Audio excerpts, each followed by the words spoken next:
এক জঙ্গলে হাতি আর বানর খুব ভালো বন্ধু ছিল, কিন্তু দুজনেই সবসময় মজা করে ঝগড়া করত কে বেশি বুদ্ধিমান আর কে বেশি শক্তিশালী। একদিন তারা ঠিক করল একটা প্রতিযোগিতা হবে। প্রথম খেলায় ছিল গাছে ওঠা। বানর দৌড়ে গাছে উঠে গেল। হাতি চেষ্টা করল, কিন্তু গাছে তো উঠতে পারল না। সবাই হাসতে লাগলো। দ্বিতীয় খেলায় ছিল ভারী জিনিস তোলা। হাতি তার শুঁড়ে বিশাল একটা গাছের গুঁড়ি তুলে নিল। বানর সেটা দেখে একদম অবাক। এবার হাতির জয় হলো। শেষ খেলায় ছিল কলা খুঁজে আনা।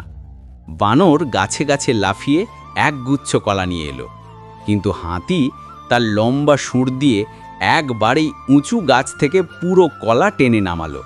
এবার সবাই অবাক হয়ে গেল, দুজনেই দারুণ করেছে। পাখিরা ঘোষণা দিল, তোমরা দুজনেই বিজয়ী।